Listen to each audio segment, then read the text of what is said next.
భక్తజనులకు నమస్కారము. శ్రీ గణేశాయ నమః, శ్రీ సరస్వత్యై నమః, శ్రీ పాదవల్లభ నృసింహ సరస్వతి, శ్రీ గురు దత్తాత్రేయాయ నమః. శ్రీ దత్తదర్శనం గ్రంథంలోని 3వ సంపుటి కార్తవీర్య మోక్షము నుండి 20వ అధ్యాయం పూర్వజన్మ. కార్తవీర్యుడికి అంతరమైన యోగ సాధన మామూలుగానే సాగిపోతోంది. రాజ్య పాలన కూడా అలాగే సాగిపోతోంది. ఆ వ్యవహారాల్లో ఒకసారి దత్తదేవ ప్రసాదితమైన దివ్య రథాన్ని అధిరోహించి స్వర్గలోకం వెళ్ళవలసి వచ్చింది.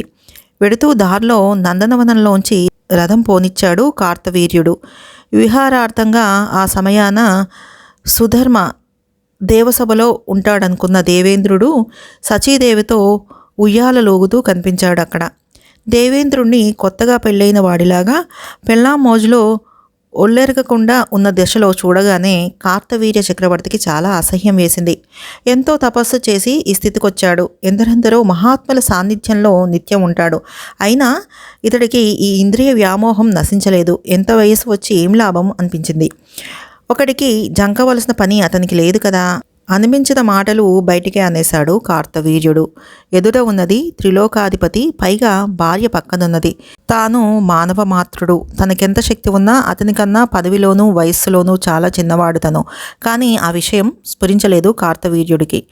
దేవేంద్రుడికి భార్య ఎదుట తల కొట్టేసినట్టయింది. అతను సరాసరి వైకుంఠపురానికి వెళ్ళాడు. అక్కడ విష్ణుమూర్తి దేవతలతోనూ ఋషులతోనూ సభ తీర్చి ఉన్నాడు. దేవేంద్రుడు మొగమాటం విడిచి కార్తవీర్యుడి విపరీత ప్రవర్తనను వివరించి జరిగిన అవమానాన్ని కూడా దాచుకోకుండా చెప్పేసి ఆ కార్తవీర్యుడి సంగతి నువ్వు సత్వరమే చూడాలి, తప్పదు అని విష్ణుమూర్తిని గట్టిగా ప్రార్థించాడు. సభలో ఉన్నవారిలో పెక్కుమంది ఎప్పుడో ఒకప్పుడు కార్తవీర్యుడి చేతిలో ఏదో ఒక రకంగా అవమానం పొంది ఉన్నవారే కావటం వల్ల వారందరూ తమ తమ అనుభవాలు చెప్పి ఇంద్రుణ్ణి బలపరిచారు.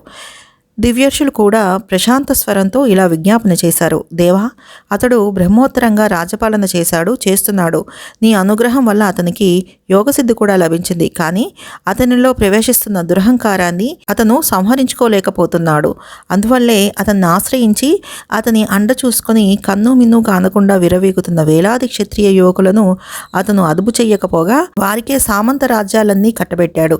అతనికన్నా ఈ ఉపగ్రహాల వల్లే లోకానికి పీడ ఎక్కువగా ఉంది. ఇతను కూడా పెద్దలను తిరస్కార బుద్ధితో చూడటానికి జంకటం లేదు. తర్వాత నువ్వే ప్రమాణం. ఉపపత్తి సహజంగా ఉన్న దివ్యర్షుల మాట విని విష్ణుమూర్తి మేఘ గంభీర మధుర మంగళ నిస్వనంతో ఇలా చెప్పసాగాడు. మహనీయులారా, జీవులకు పూర్వ సంస్కారాలను జయించటం ఎంత దుష్కరమో దీనివల్ల మరొక్కసారి లోకానికి తెలుస్తుంది.